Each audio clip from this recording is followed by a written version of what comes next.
એક ભાઈ મુંબઈમાં મોટા બિલ્ડર છે, એમનું નામ પ્રણવભાઈ. એમને કંપનીનું નામ છે તેજુ કાયા બિલ્ડર્સ. અને એમને ગુજરાતમાં કેટલું કામ ચાલતું હતું, પણ કેટલાક સમયથી કામ અટકતું રહ્યું. એટલે એકવાર દાદર મંદિરે આવ્યા હશે, સંતોએ વાત કરી કે તમે જો વારંવાર ગુજરાત જાઓ છો તો એક કામ કરો કે તમે એકવાર સારંગપુર જાઓ, પ્રમુખ સ્વામી મહારાજના તમે દર્શન કરશો અને પ્રાર્થના કરશો ને બાપા આગળ, તો બાપા તમારા સંકલ્પો પૂરા કરશે. બાપાના દર્શન કરીને પ્રાર્થના કરજો. એમને કીધું કે હું હમણાં જાઉં છું, હું સારંગપુર અમદાવાદ જઈશ અને બાપાના દર્શન કરીને હું અમદાવાદ મારું કામ કરવા માટે જઈશ.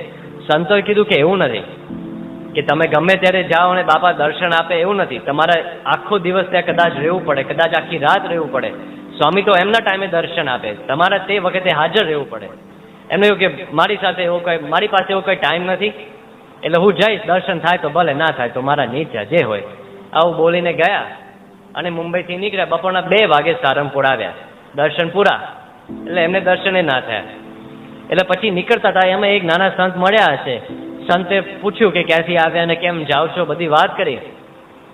અને પછી સંતે કીધું કે તમે એક કામ કરો, સ્વામીનો દરવાજાનો સ્પર્શ કરો અને પ્રાર્થના કરો. સ્વામીને એવું નથી કે તમે દર્શન કરો તો જ થાય, તમે પ્રાર્થના કરશો તો એ આપણા સંકલ્પો પૂરા કરે. એટલે પહેલાં એ પ્રાર્થના કરી. એમને બહુ વિશ્વાસ ના બેઠો કે આવો કોઈ મહાત્મા હોય દુનિયામાં. અને પછી અમદાવાદ ગયા અને વર્ષોથી જે કામ અટકતું હતું ને, એક કામનો ઉકેલ 5-10 મિનિટમાં આવી ગયો. ત્યારથી જ એમને દાદર મંદિર જે ઓળખીતા સંત હતા એમને ફોન કર્યો અને ફોન ઉપર વાત કરી. પહેલી વાત કે તમને તમારા ગુરુનો મહિમા જ નથી. એટલે પહેલા સંતને થયું કે કંઈક પ્રશ્ન લાગ્યો છે સારંગપુરમાં, આવ્યો હશે અને કોઈકે કદાચ કીધું કે તમે પાછળ બેસો, એને કંઈ ખોટું લાગી ગયું કે શું છે. એટલે પછી પહેલા સંતે આમ બીતા પ્રશ્ન પૂછ્યો કે શું થયું, દર્શન ના થયા? કે દર્શન તો થયા જ નહીં. એટલે એમને વધારે થયું કે હવે દર્શન નથી થયા એટલે કંઈક ખોટું લાગ્યું છે. શું કે કેમ તમે મને કહો છો કે મને મારા ગુરુનો મહિમા નથી? તો પેલા પ્રણવભાઈએ વાત કરી કે તમે મને એવું કહી મોકલ્યા કે પ્રમુખ સ્વામીના દર્શન કરો, દર્શન કરીને જે પ્રાર્થના કરશો એ ફળશે.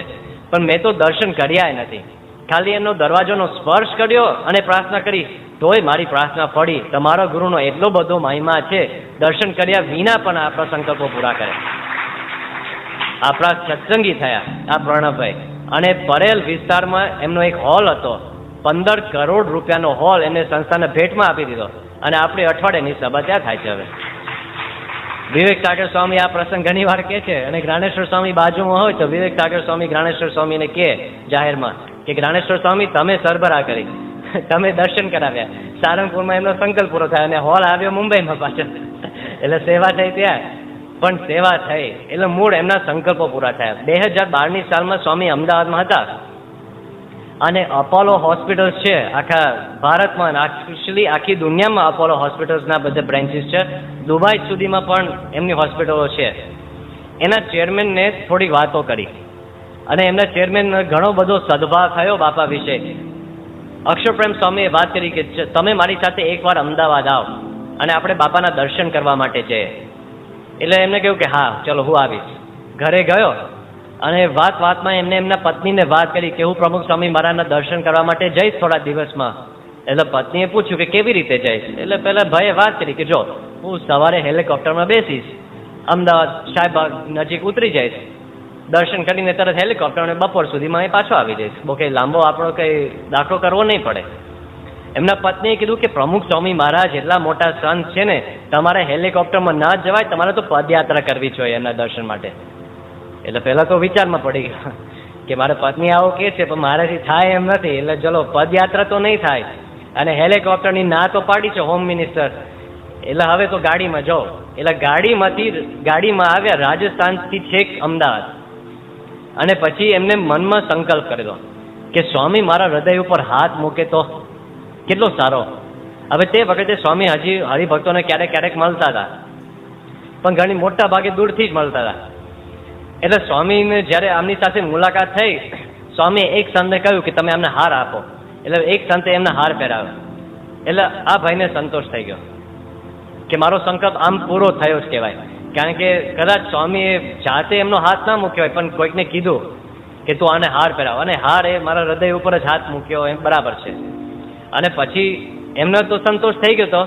અને સ્વામીએ પોતાનો હાથ ઊંચો કર્યો. હવે પેલા ભાઈને થયું કે હવે આ શું છે, એટલે સંતે કીધું કે બાપા તમને નજીક બોલાવે છે. એટલે નજીક આવ્યા.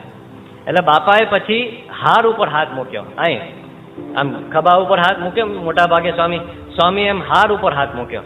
એટલે પહેલાને થયું કે હવે પૂરો.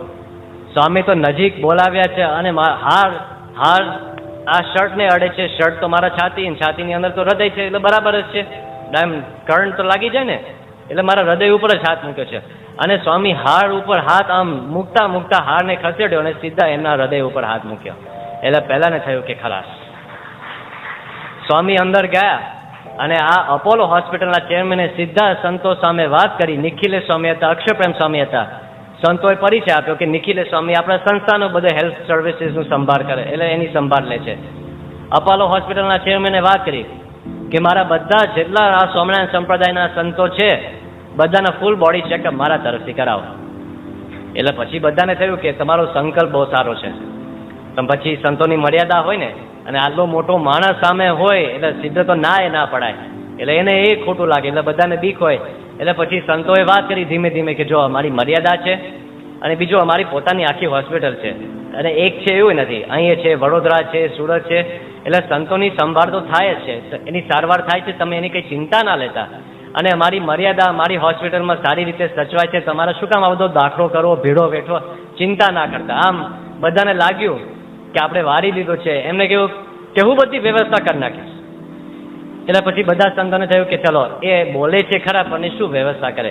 આ 2012નો પ્રસંગ. અને પછી આપણે બહુ આમાં કંઈ ફોલોઅપ ના કર્યો આપણા તરફથી બહુ ફોલોઅપ નહીં, કારણ કે એ શું વ્યવસ્થા કરે, એમાં પછી પાછળથી કંઈ પ્રશ્ન થાય તો. એટલે 2013ના વર્ષ દરમિયાન આ ભાઈ વારંવાર અક્ષરપ્રેમ સ્વામીને વાત કરે કે હવે તમે મને તારીખ આપો, એટલે એ પ્રમાણે હું બધી વ્યવસ્થા કરી નાખું. એટલે અક્ષરપ્રેમ સ્વામી થોડીક એમને વાત કરે, વાત ટાળે, એવી રીતે બધી વાત થતી.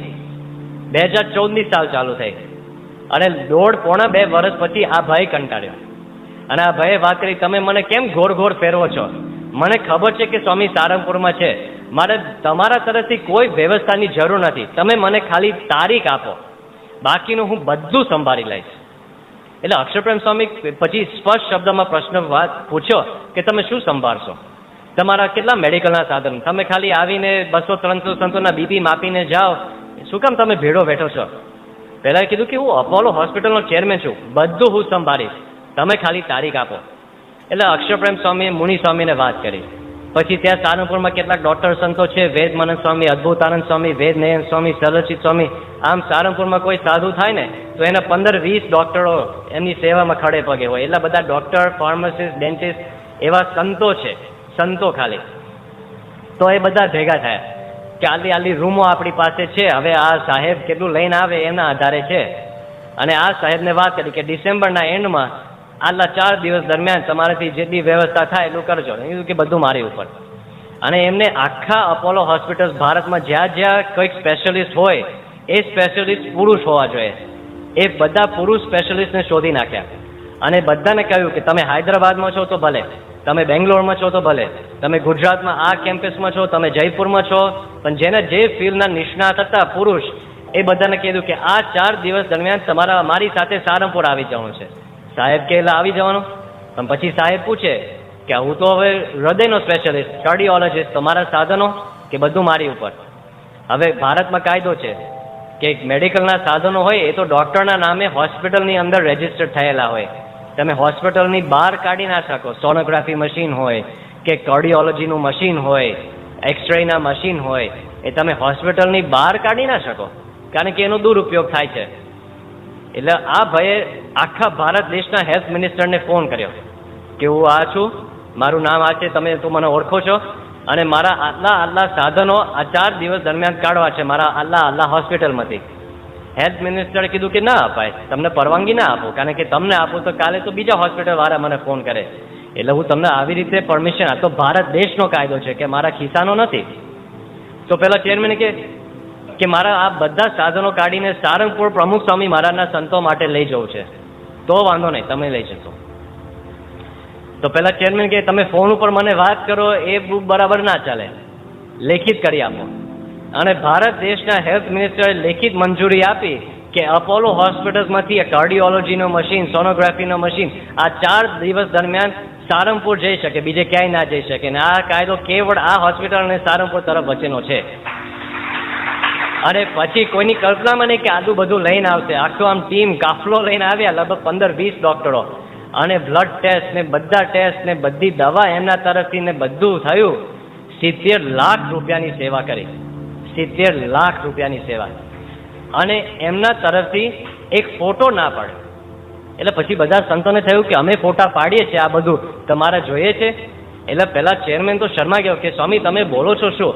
અમે આવ્યા છે, અમે અમારા પ્રચાર માટે નથી આવ્યા, અને અમે તમારી ઉપર ઉપકાર કરીએ છીએ એ ભાવથી પણ અમે નથી આવ્યા. તમે અમને સેવા આપી છે એનાથી અમે કૃતકૃત્ય માનીએ છીએ, એટલે અમે આપનો આભાર માનીએ છીએ. અને તે વખતે એમને 350 સાધુઓની સેવા કરેલી, કેટલાક નજીકના મંદિરોથી પણ બોલાવેલા. દવા, ચશ્મા, કોઈને કોઈ પણ તકલીફ, દાંતની તકલીફ, બધી સારવાર એમને કરી, દવા સુધી બધી. અને પછી હમણાં થોડા મહિના પહેલાં એમનો ફોન આવ્યો કે મને ખબર છે કે તમારી સંસ્થામાં 1000 સાધુ છે, તો બાકીના સંતોની સેવા મને ક્યારે મળશે? હજી એ રાહ જોવે છે.